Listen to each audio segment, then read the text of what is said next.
हमें अपने लोगों को तराशना है, उन्हें आगे बढ़ाना है और उनकी आवाज आगे तक पहुंचे। हमें कुछ ऐसे नए चेहरे तैयार करने हैं कि यहाँ की सियासी जमीन इतनी कमजोर नहीं है कि कोई भी सियासी व्यक्ति बगैर कासिम मेवाती और उसके साथी सहयोगियों के बगैर यहाँ कोई सपना देख ले, इतनी कमजोर जमीन नहीं है। मैं अपने रात था पिछले 10 साल से जिसके ऊपर हाथ रखा है वही पंचायत समिति का मेंबर बना है, वही प्रधान बना है, वही एमएलए बना है। क्या मौलाना हजरत सुलेमान मरहूम से बड़ा कोई आलिम है इस जमात पे जिसको दारुल उलूम देवबंद में शाही मेहमान का दर्जा था, जो बाहर के वजीरों और बाहर के राजाओं को मिलता है, वो सुलेमान मरहूम को दारुल उलूम देवबंद में शाही मेहमान का दर्जा था।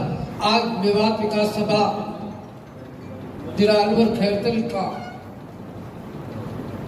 ये एक मुख्तसर और बहुत छोटा और बड़े जिम्मेदार नौजवान साथियों के साथ कार्यक्रम तय हुआ है।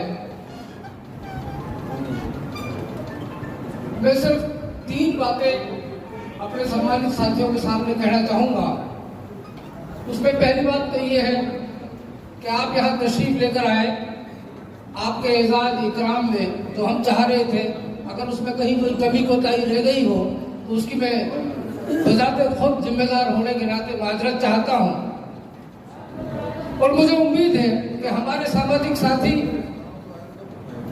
सामाजिक कार्यकर्ताओं की ये परंपरा रही है कि वो इन तमाम चकाचौंध से दूर रहते हैं। न उन्हें फेंटा की जरूरत है, न उन्हें मारा की जरूरत है, न उन्हें सम्मान की जरूरत है।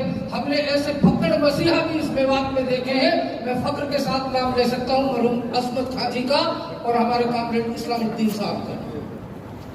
लेकिन साथियों, नया दौर है, नई बात चली है, नौजवान साथियों का जमा करना।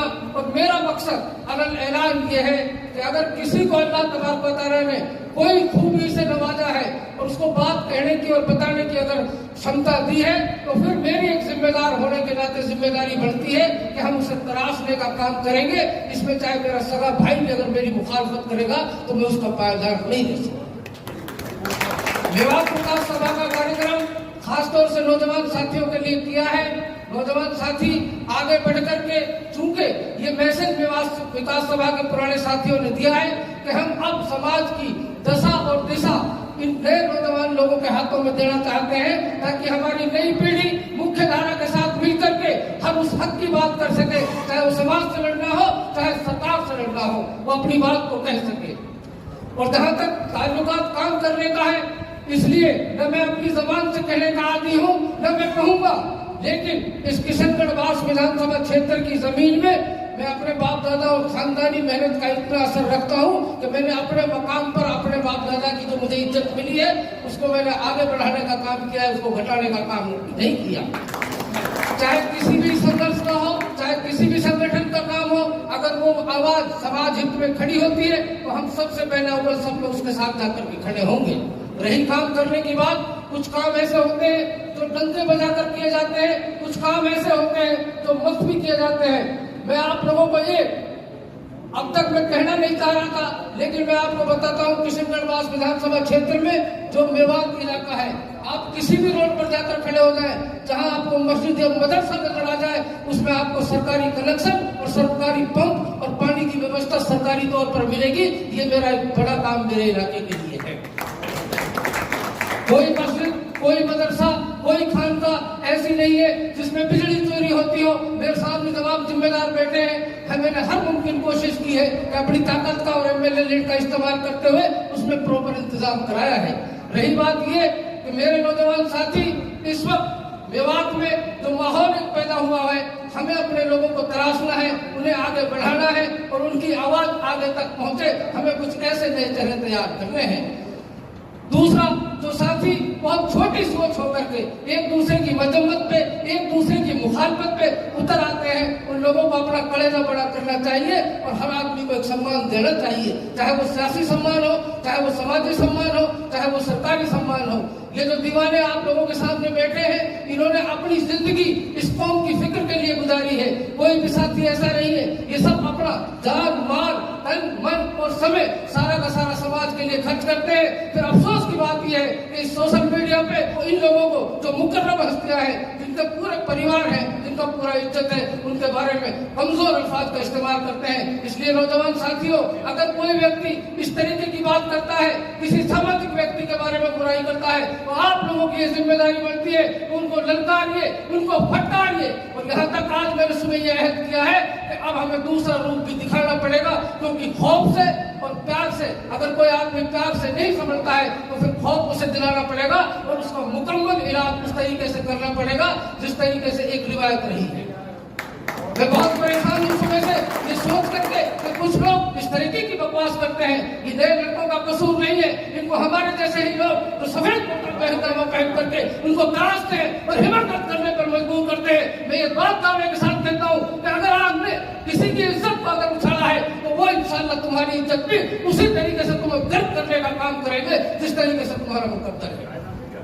मुझे बेहद अफसोस के साथ कहना पड़ रहा है और हम ज्यादा बड़ी बात नहीं करते, लेकिन मेवात विकास सभा का संगठन और पूरे इलाके का समाजी संगठन, पूरे जिम्मेदार, पूरे उलेमाए इकराम, जब भी कोई मेवात विकास सभा की कोई बात मजबूत आएगी, हम तन मन धन से आपका सहयोग करेंगे, आपके साथ मजबूती से हम खड़े रहेंगे इंशाल्लाह, ये हमें उम्मीद है। और अभी कुछ मेहमान हमारे हाजी अल्ताफ साहब, जुबैर भाई भी बहुत लेट आए हैं। मैंने बीच में इसलिए वक्त लिया कि सुबह से और मैं कल से ये देख रहा हूँ सदर साहब कि ये जो सोशल मीडिया पे जो तकलीफ पहुंचाने का काम हमें हो रहा है, इसलिए अगर हमने सबने मिलकर के इस पर नकेल कसने का काम नहीं किया, हर कोई आदमी छोटा हो या मोटा वो ऐसे शब्द इस्तेमाल करता है जिसकी कोई इंतहा नहीं। ये तमाम जिम्मेदार जो लोग बैठे हैं, इनका एक परिवार है, ये बेटा बेटी वाले भी है, इनके पोता पोती भी है और मैं भी उसमें शामिल हूँ, जिसका बेटा भी सोशल मीडिया पे है, जिसकी बेटी भी सोशल मीडिया पे हो, और फिर अगर वो कोई बात वहां वो पढ़ती है या देखती है या देखता है तो क्या गुजरती होगी उस जिम्मेदार आदमी पे? क्या यही तुम्हारी हकीकत है? इसलिए ऐसे लोगों को भी सबक सिखाने का हम काम जरूर करेंगे, फिर कानून का सहारा लेंगे, उनके खिलाफ मुकदमा भी दर्ज कराएंगे और जो उनके पीछे जो लोग काम कर रहे हैं उनको भी हम देखेंगे। मैं बड़े दावे के साथ इस बात को, अल्लाह की मदद को हाजिर नाजिर मान करके कहता हूँ कि यहाँ की सियासी जमीन इतनी कमजोर नहीं है कि कोई भी सियासी व्यक्ति बगैर तासीम मेवाती और उसके साथी या सहयोगियों के बगैर यहाँ कोई सपना देख ले, इतनी कमजोर जमीन नहीं है। मैं अकेला चला था पिछले 10 साल से, जिसके ऊपर हाथ रखा है वही पंचायत समिति का मेंबर बना है, वही प्रधान बना है, वही एमएलए बना है और उनसे मैंने काम लेने का काम किया है। पूरी मेवात का जो आज मुकाबला है, कहीं कोई किसी चीज की इस इलाके में कमी नहीं है। अगर कोई कमी कोताही रही है तो आप मुझे बताएं। दूसरा, काम करना और दिखाना ये मेरा मकसद नहीं है, लेकिन मैंने सोचा कि बड़े बड़े लोग दावे करते हैं, बड़ी बड़ी बातें करते हैं, हम ये हैं हम वो हैं, आप इधर बैठे हैं आप उधर बैठे हैं, क्या हम दौलत की मांग में मुताकिब नहीं करते? क्या मौलाना हजरत सुलेमान मरहूम से बड़ा कोई आलिम है इस जमात पे जिसको दारुल उलूम देवबंद में शाही मेहमान का दर्जा था, जो बाहर के वजीरों और बाहर के राजाओं को मिलता है, वो सुलेमान मरहूम को दारुल उलूम देवबंद में शाही मेहमान का दर्जा था।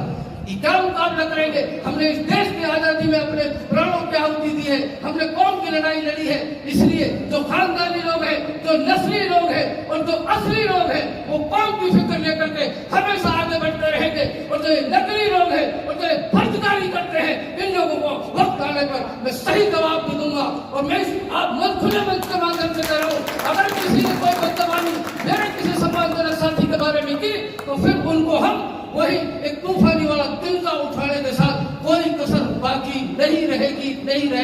शुक्रिया, आप लोगों ने मुझे सुना, मैं आपके साथ हूँ और इंशाल्लाह हमेशा साथ में रहूंगा।